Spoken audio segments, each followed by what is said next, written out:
Hmm, rasanya pulen banget. Tambah kecepatan lagi, Mas.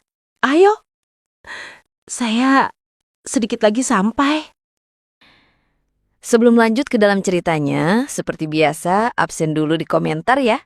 Dari daerah mana kamu berasal dan jam berapa kamu nonton video ini? Oke, kita langsung saja mulai ke cerita lengkapnya.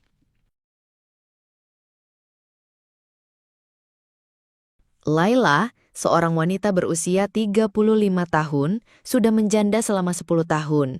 Sejak bercerai dari suaminya, ia menjalani hidup dengan cara yang berbeda dari kebanyakan wanita lain. Banyak orang mengira seorang janda akan hidup dalam kesepian, penuh kekurangan, atau harus bekerja keras untuk bertahan. Tapi tidak bagi Laila.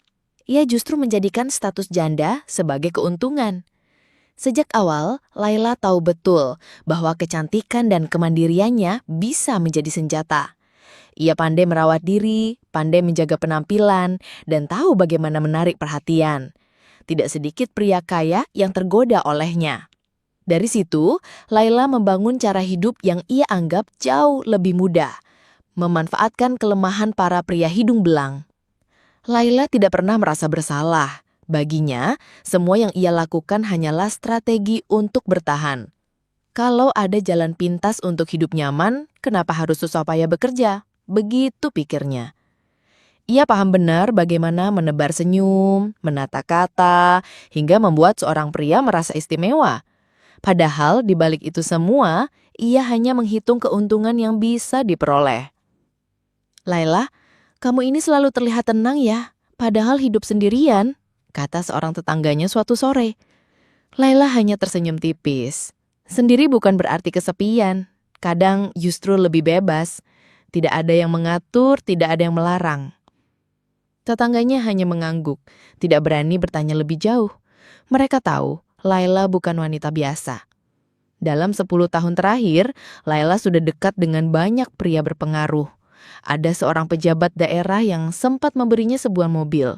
Ada seorang kontraktor kaya yang rajin membelikan perhiasan. Ada pula pengusaha yang memberinya uang belanja hampir setiap bulan. Semua hubungan itu tidak pernah bertahan lama, tapi cukup untuk membuat Laila menikmati fasilitas mewah yang jarang didapat wanita lain.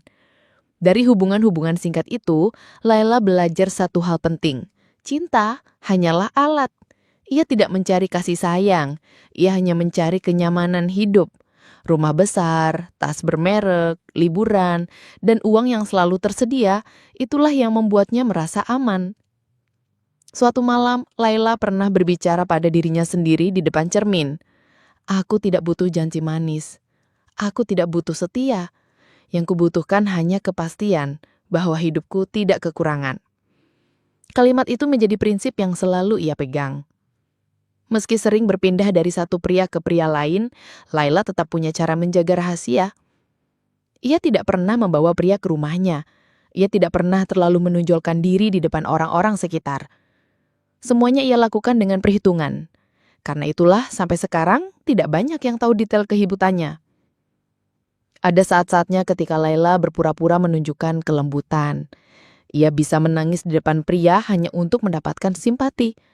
Ia bisa bersandiwara seolah sangat membutuhkan perhatian. Padahal semua itu hanyalah permainan. Ia tahu betul kelemahan setiap pria. Ingin merasa dibutuhkan, ingin merasa berkuasa, dan ingin merasa berbeda dari yang lain. Mas, kalau tidak ada kamu, aku tidak tahu bagaimana aku harus bertahan. Pernah katanya pada seorang pejabat yang ia dekati. Pria itu senyum bangga, merasa menjadi pahlawan. Padahal Laila sudah menyiapkan kalimat itu hanya untuk membuatnya semakin terikat. Dengan cara seperti itu, Laila mendapatkan apapun yang ia mau. Ada masa ketika ia tinggal di sebuah rumah besar dengan perabot mewah.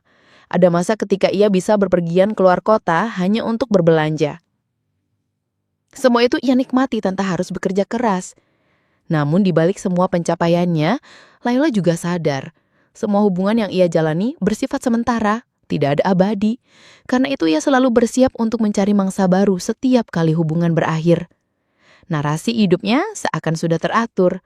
Pria datang, Laila merayu, fasilitas mengalir lalu hubungan kandas. begitu seterusnya. Ia tidak pernah benar-benar kehilangan, karena ia selalu mendapat pengganti yang lebih baik. Kini setelah bertahun-tahun menjalani kehidupan seperti itu, Laila merasa dirinya semakin lihai. Ia sudah kenyang dengan pengalaman, sudah terbiasa dengan permainan. Ia tidak takut ditinggalkan, tidak takut kehilangan, karena ia percaya selalu ada pria lain yang bisa ia manfaatkan. Dalam hatinya, Laila berkata pelan, "Aku tidak butuh janji manis. Aku tidak butuh setia. Yang kubutuhkan hanya kepastian bahwa hidupku tidak kekurangan." Setelah bertahun-tahun hidup dengan banyak pria yang datang dan pergi, Laila kini merasa cukup. Dari sekian banyak lelaki yang pernah dekat dengannya, hanya ada satu yang berhasil bertahan hingga saat ini. Namanya Arman, seorang pengusaha sukses sekaligus anggota DPR. Arman sudah beristri, bahkan dikenal sebagai keluarga yang terpandang. Tapi bagi Laila, itu bukan masalah. Yang penting Arman selalu ada untuknya, memberi perhatian, dan memenuhi semua kebutuhannya. Berbeda dari pria-pria sebelumnya yang hanya singgah sebentar, Arman memberikan rasa stabil yang selama ini tidak pernah ia temukan. Suatu sore, ketika mereka duduk di sebuah kafe, Arman menatap Laila sambil berkata, "Kamu itu istimewa. Aku merasa tenang kalau ada di dekatmu." Laila tersenyum lembut. Meski dalam hatinya, ia sadar kata-kata itu hanyalah bagian dari permainan. "Aku juga merasa begitu, Mas. Kamu selalu membuatku merasa dihargai," jawabnya, seolah tulus. Arman tidak hanya memberinya uang belanja. Ia juga sering mengajaknya berlibur, membelikannya tas bermerek, bahkan menghadiahi sebuah mobil baru. Semua fasilitas itu membuat kehidupan Laila semakin glamor. Ia terbiasa memakai pakaian mewah, tidur di kamar hotel bintang 5, berbelanja di butik terkenal. Semua itu membuatnya semakin sulit membayangkan hidup sederhana. Namun, di balik senyumnya yang tenang, Laila juga menyadari resiko besar yang ia ambil. Ia tahu Arman sudah beristri, ia tahu posisinya hanyalah orang ketiga. Tapi ia tidak peduli. Selama semua kebutuhan terpenuhi, ia rela menutup mata. Suatu kali, ketika mereka duduk di balkon villa dengan secangkir kopi, Arman berujar, "Laila, aku ingin kamu tetap di sisiku. Jangan khawatir soal apapun. Aku akan pastikan hidupmu selalu nyaman." Laila menatapnya, memura-pura terharu. "Aku tidak butuh banyak, Mas. Yang aku butuhkan hanya kamu ada untukku." Padahal, di dalam hatinya Laila tahu betul apa yang ia cari. Jaminan hidup, bukan cinta. Hari demi hari, Laila semakin larut dalam kemewahan. Ia sudah terbiasa menemani Arman dalam banyak kesempatan. Kadang ia ikut dalam kunjungan dinas luar kota, meski harus menjaga jarak agar tidak menimbulkan kecurigaan. Kadang ia menunggu di villa pribadi yang disediakan khusus untuk mereka menanti Arman pulang dari pekerjaannya. Semua itu dijalaninya tanpa rasa bersalah. Dalam pikirannya, Laila merasa sudah menangkap ikan besar. Ia tidak perlu lagi berpindah-pindah seperti dulu. Arman memiliki segalanya, uang, kekuasaan, dan pengaruh. Bersamanya, Laila merasa masa depan lebih terjamin. "Mas, kamu yakin semua ini aman? Aku tidak mau ada masalah," tanya Laila suatu kali ketika mereka hendak berangkat liburan. Arman tertawa kecil. "Tenang saja, aku sudah atur semuanya. Kamu tidak perlu khawatir. Yang penting, kamu percaya sama aku." Laila mengangguk. Ia memang percaya, tapi bukan karena cinta. Ia percaya pada kekuatan uang Arman. Hari demi hari, Laila semakin larut dalam kemewahan. Ia sudah terbiasa hidup dengan standar tinggi, makan di restoran mahal, tidur di kamar hotel bintang 5, berbelanja di butik terkenal. Semua itu membuatnya semakin sulit membayangkan hidup sederhana. Setelah beberapa bulan menjalin hubungan, Arman ingin memberikan sesuatu yang lebih istimewa untuk Laila.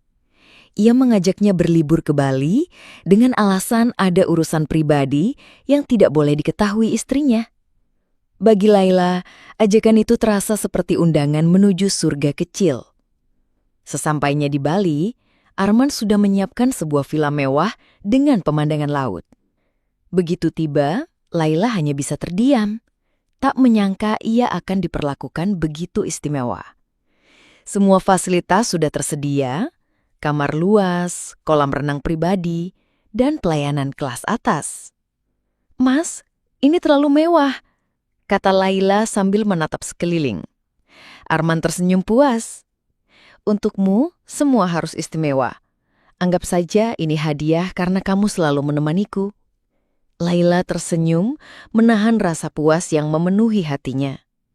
Hari pertama di Bali, mereka berjalan-jalan ke pantai. Duduk berdua di atas pasir putih, mereka berbincang santai sambil menikmati deburan ombak. Bagi Laila, momen itu terasa seperti drama yang pernah ia lihat di televisi. Bedanya, kali ini ia sendiri yang menjadi pemeran utama. Laila, kamu tahu tidak? Bersamamu, aku merasa dunia ini lebih sederhana. Laila merespons dengan lembut. Aku juga merasa begitu, Mas. Rasanya seperti tidak ada orang lain di dunia ini, hanya kita berdua. Malam harinya, Arman mengajak Laila makan malam di restoran mewah. Meja dengan lilin menyala, pemandangan laut terbentang di kejauhan. Mereka berbincang tentang banyak hal, mulai dari pekerjaan Arman hingga impian-impian Laila. Suasana terasa hangat, seakan tidak ada yang perlu mereka khawatirkan. Kalau aku boleh jujur, kadang aku lupa kalau aku punya banyak tanggung jawab. Bersamamu, aku merasa bebas. Laila menatapnya sebentar, lalu menjawab, mungkin karena aku tidak menuntut apa-apa, Mas. Aku hanya ingin kamu bahagia. Padahal di dalam hati, Laila tahu ia hanya ingin memastikan Arman tidak pernah jauh darinya. Keesokan harinya, mereka menghabiskan waktu di villa. Berenang bersama di kolam pribadi, bercanda ringan, lalu duduk santai di kursi panjang sambil menikmati udara sore. Bagi Laila, semua itu bukan hanya hiburan, tapi juga bukti bahwa posisinya lebih dari sekadar simpanan. Ia merasa dirinya benar-benar dimanjakan. Mas, aku tidak pernah merasa setenang ini, ucap Laila pelan. Arman membalas, kalau bisa, aku ingin momen ini berhenti di sini. Aku tidak ingin kembali ke dunia nyata. Selama 2 hari 3 malam, liburan itu terasa sempurna. Mereka hidup seakan dunia hanyalah milik berdua. Tidak ada telepon dari kantor, tidak ada urusan rumah tangga. Semua yang ada hanyalah Laila dan Arman. Di dalam hatinya, Laila merasa semakin yakin dengan pilihannya. Ia sadar posisinya hanyalah orang ketiga, tapi kenyamanan yang ia terima membuatnya tidak peduli. Ia merasa sudah berada di puncak permainan. Mas, kata Laila pada malam terakhir sebelum tidur. Arman menatapnya sebentar, lalu menjawab dengan suara tegas. Laila, kamu jangan ragu. Aku sudah memilihmu.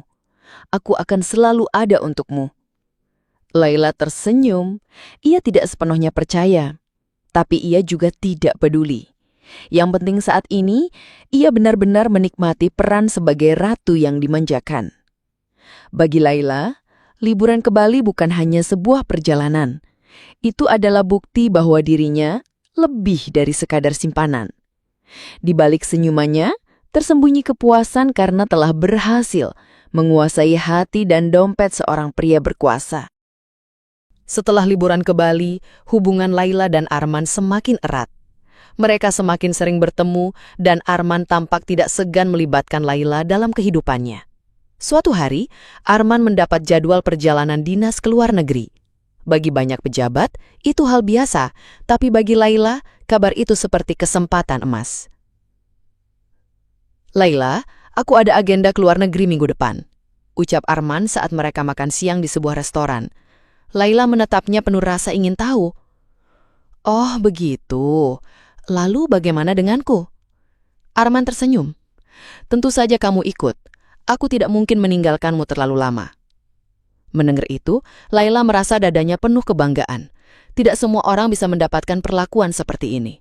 Diajak menemani perjalanan resmi, disembunyikan dengan rapi, dan tetap mendapat tempat khusus.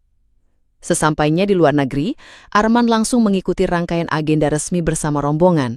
Sementara itu, Laila ditempatkan di hotel berbintang. Ia menghabiskan waktu sendirian di kamar, menikmati fasilitas yang bahkan belum pernah ia bayangkan sebelumnya. Pemandangan kota besar terbentang dari jendela, dan pelayanan hotel terasa sempurna. Mas, hotel ini luar biasa, kata Laila lewat telepon malam itu. Arman menjawab cepat. Aku senang kamu suka. Besok setelah agenda selesai, kita akan jalan-jalan. Benar saja. Setelah agenda resmi berakhir, Arman meluangkan waktu khusus untuk Laila. Mereka berjalan-jalan di pusat kota, menyusuri jalan penuh lampu. Laila menikmati setiap detik, kagum melihat keramaian yang begitu berbeda dari kampung halamannya. Lihat itu, Mas, ucap Laila sambil menunjuk sebuah butik terkenal. Arman tertawa kecil. Kalau kamu mau, ayo kita masuk. Mereka pun masuk, dan Arman membelikannya tas bermerek tanpa banyak pikir. Laila memeluk tas itu dengan senyum lebar. Terima kasih, Mas. Kamu selalu tahu apa yang aku mau. Selain belanja, mereka juga menikmati makan malam romantis di sebuah restoran internasional. Meja dengan cahaya lampu termaram, musik lembut, dan hidangan yang belum pernah ia cicipi sebelumnya. Arman tampak senang melihat ekspresi kagum Laila. Laila, aku ingin kamu tahu, tidak ada orang lain yang bisa membuatku serileks ini, kata Arman di sela-sela makan malam. Laila menunduk, pura-pura terharu. Aku juga tidak bisa membayangkan hidup tanpa kamu, Mas. Malam itu mereka kembali ke hotel. Arman memesan makanan ringan dan minuman, lalu mereka menghabiskan waktu dengan menonton film di kamar. Suasana santai, tawa kecil terdengar beberapa kali, dan dunia luar seakan menghilang. Bagi Laila, momen ini lebih dari sekedar liburan. Ia merasa dirinya benar-benar istimewa. Tidak semua wanita bisa mendapatkan kesempatan menemani seorang pejabat berpengaruh ke luar negeri, menikmati fasilitas kelas atas, dan diperlakukan seolah dirinya pasangan sah. Mas, kadang aku takut semua ini hanya mimpi. Aku tidak percaya bisa sampai di titik ini. Arman menggenggam tangannya. Ini bukan mimpi. Kamu ada di sisiku karena aku menginginkannya. Dan aku akan pastikan kamu tetap di sini. Kalimat itu membuat Laila semakin yakin bahwa ia telah memilih jalan yang benar. Hidup yang dulu hanya bisa ia lihat di televisi, kini menjadi nyata. Ia tidak perlu bekerja keras, tidak perlu bersusah payah. Semua sudah tersedia berkat kecantikannya, kelihayannya, dan tentu saja karena Arman yang terus mendukungnya. Dalam hatinya, Laila tersenyum puas. Ia merasa semakin jauh meninggalkan masa lalunya. Dari seorang janda yang dulu dipandang sebelah mata, kini hidup seperti seorang wanita kelas atas. Beberapa bulan setelah perjalanan dinas ke luar negeri, Arman kembali memiliki agenda resmi, kali ini ke Bali. Awalnya Laila merasa biasa saja, baginya Bali sudah tidak asing lagi. Namun berbeda dari sebelumnya, kali ini perjalanan dilakukan secara resmi bersama rombongan. Untuk menjaga rahasia, Arman menempatkan Laila di sebuah villa mewah, sementara ia sendiri tinggal di hotel bersama timnya. Laila, kamu tunggu di villa saja. Setelah tugasku selesai, aku akan langsung datang, kata Arman sebelum berangkat menghadiri acara resmi. Laila tersenyum manis. Iya mas, aku tunggu, jangan lama-lama ya. Hari pertama berjalan lancar. Begitu acara selesai, Arman langsung menemui Laila. Mereka kembali mengulang kebersamaan seperti liburan dulu. Makan malam bersama, duduk santai di teras villa, dan mengobrol hingga larut malam. Laila merasa seakan semua berjalan normal, tanpa ada masalah. Namun, di hari kedua, badai mulai datang. Tanpa mereka ketahui, istri Arman ternyata juga berada di Bali untuk menghadiri acara keluarga. Takdir mempertemukan mereka di saat yang tidak terduga. Siang itu, ketika Arman menjemput Laila dengan mobil sewaan, mereka berhenti sebentar di sebuah restoran. Dari kejauhan, seorang wanita memperhatikan gerak-gerik mereka dengan tatapan tajam. Wanita itu tidak lain adalah Ratna, istri sah Arman. Saat Arman turun dari mobil untuk membuka pintu bagi Laila, Ratna langsung menghampiri dengan wajah marah. Arman, apa yang kamu lakukan di sini dengan perempuan ini? Suaranya lantang, membuat beberapa orang di sekitar menoleh. Arman terkejut, wajahnya pucat. Ratna, dengar dulu penjelasanku. Namun Ratna tidak memberi kesempatan. Ia menunjuk Laila dengan penuh emosi. Jadi ini penyebab semua perubahanmu belakangan? Ini perempuan yang membuat rumah tangga kita berantakan. Laila panik. Tangannya gemetar, wajahnya pucat pasi. Ia mencoba berkata, "Bu, maaf, saya..." Belum sempat menyelesaikan kalimatnya, Ratna memotong dengan nada tinggi. "Diam kamu. Kamu sudah tahu dia suami orang, tapi tetap saja ikut bermain." Arman berusaha menenangkan situasi. "Ratna, jangan buat keributan di sini. Kita bicara baik-baik saja." Ratna membalas dengan tatapan penuh kebencian. "Baik-baik? Setelah kamu tega mempermalukan aku seperti ini." Beberapa orang yang ada di sekitar mulai berbisik-bisik, menambah kepanikan Arman. Laila hanya bisa menunduk, berharap semuanya segera berakhir. Malam itu, suasana di villa berubah total. Laila tidak bisa tidur. Ia berjalan mundar-mandir di ruang tamu, masih teringat jelas tatapan tajam Ratna. Ketika Arman datang, ia tampak sangat lelah. "Mas, bagaimana ini? Aku takut. Kalau semua orang tahu, habis kita," kata Laila dengan suara bergetar. "Tenang Laila, aku akan urus semuanya. Jangan khawatir." Tapi wajah Bu Ratna tadi, dia sepertinya tidak akan diam saja, balas Laila dengan cemas. Arman tidak menjawab. Ia hanya menatap kosong ke arah jendela.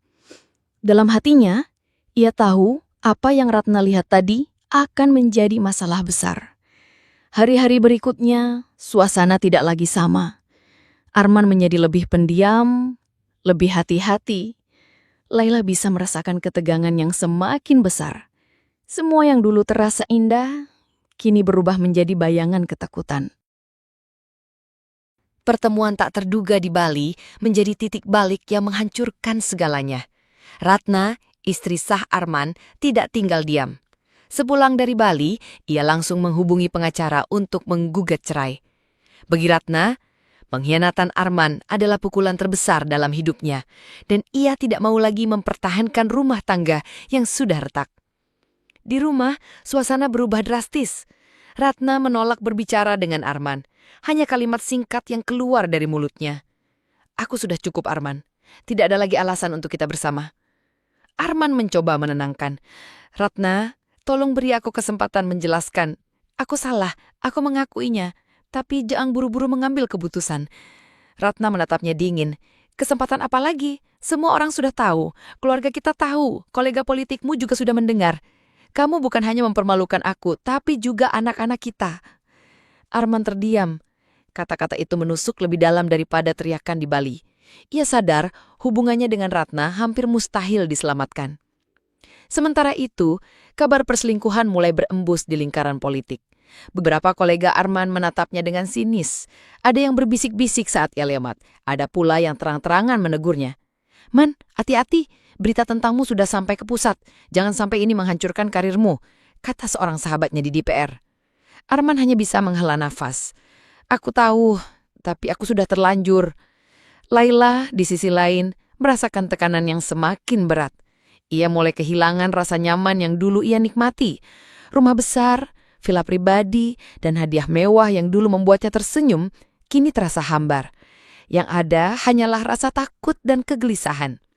Suatu malam, Laila berbicara pada Arman dengan nada penuh kecemasan.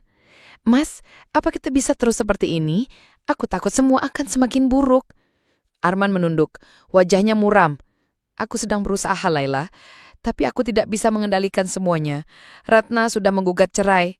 Aku kehilangan kehormatan di depan keluarga, bahkan di partai pun aku mulai dipandang rendah." Laila menggigit bibir. "Lalu bagaimana denganku? Aku tidak ingin kehilangan semua ini." Arman menatapnya dengan mata lelah.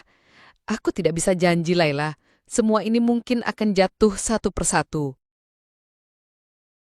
Setelah berceraian, hidup Arman semakin tidak tenang. Ia kehilangan kepercayaan banyak kolega, nama baiknya tercoreng, dan berita tentang dirinya mulai jadi bahan gunjingan di mana-mana. Namun yang paling berat, ia tidak menyadari bahwa Ratna, mantan istrinya, sudah lama menyimpan kartu as. Ratna ternyata sudah lama mencurigai perubahan perilaku Arman. Ia memperhatikan gaya hidupnya yang tiba-tiba lebih boros, perjalanan ke luar negeri yang tidak sepenuhnya masuk akal, dan hadiah-hadiah mewah yang tidak mungkin hanya berasal dari gaji seorang anggota DPR. Diam-diam, Ratna mengumpulkan bukti. Ia menyimpan catatan transfer, menyalin dokumen-dokumen keuangan, bahkan merekam percakapan yang mencurigakan. Saat luka hatinya memuncak karena perselingkuhan yang terbongkar, Ratna mengambil langkah terakhir. Ia menyerahkan semua bukti itu ke Komisi Pemberantasan Korupsi. Kabar itu membuat Arman kaget setengah mati. Suatu sore, ia dipanggil ke kantor partai. Di sana, beberapa kolega menatapnya tajam. "Arman," kata salah satu senior dengan nada dingin, "nama kamu sudah sampai ke meja KPK. Ada dugaan penyalahgunaan dana dan semuanya mengarah padamu." Arman membela diri. "Itu tidak benar, semua fitnah." Senior itu menggeleng. "Ada bukti, Man. Transfer, laporan keuangan, bahkan saksi. Sulit bagimu mengelak." Tak lama kemudian, KPK resmi mengumumkan penyelidikan. Arman dituduh menggunakan uang hasil korupsi untuk membiayai gaya hidup mewah bersama Laila. Media langsung menyerbu.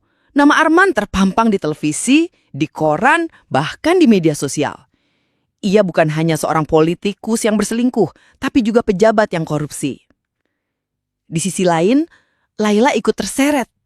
Penyidik menganggap ia sebagai pihak yang ikut menikmati hasil kejahatan. Undangan pemeriksaan dikirim ke rumahnya. Saat membaca surat itu, tangannya gemetar. "Mas, apa yang harus aku lakukan? Mereka memanggilku," kata Laila dengan wajah pucat. "Arman, apa yang harus kita lakukan? Mereka memanggilku." Arman menepuk kening, panik. "Kita harus cari pengacara. Jangan bicara sembarangan di depan mereka. Ini bisa berbahaya." Hari demi hari, tekanan semakin menghimpit. Rumah mewah yang dulu jadi tempat Laila bersantai, kini terasa seperti penjara. Telepon berdering tanpa henti. Wartawan menunggu di depan pagar. Dan tetangga mulai berbisik-bisik setiap kali melihatnya keluar rumah. Dalam pemeriksaan, Laila duduk dengan wajah pucat di hadapan penyidik. "Bu Laila," tanya salah satu penyidik, "apakah Anda tahu dari mana asal uang yang dipakai untuk membeli villa, mobil, dan barang-barang mewah itu?" Laila menelan ludah. Ia mencoba bersuara tenang. "Saya hanya menerima dari Pak Arman. Saya tidak tahu asal-usulnya." Penyidik saling pandang. Jawaban itu justru memperkuat dugaan bahwa ia ikut menikmati hasil korupsi. Bagi Laila, hidup seakan runtuh seketika. Dari wanita yang dulu merasa menang karena bisa merebut hati seorang pejabat berkuasa, kini ia duduk di kursi pemeriksaan dengan status terduga penerima aliran dana haram. Semua kemewahan yang ia banggakan lenyap dalam hitungan hari. Arman pun semakin terpuruk. Dari anggota DPR yang disegani, ia berubah menjadi tersangka korupsi yang wajahnya jadi bahan olok-olok publik. Ia kehilangan jabatan, kehilangan kepercayaan, bahkan keluarga yang dulu ia banggakan kini menjauhinya. Suatu malam saat duduk bersama di ruang tamu, Laila menatap Arman dengan mata berkaca-kaca. "Mas, semua sudah berakhir ya?" "Iyalah, kita terlalu terlena. Kita kira semuanya akan aman, tapi ternyata semua yang kita bangun di atas kebohongan akhirnya runtuh."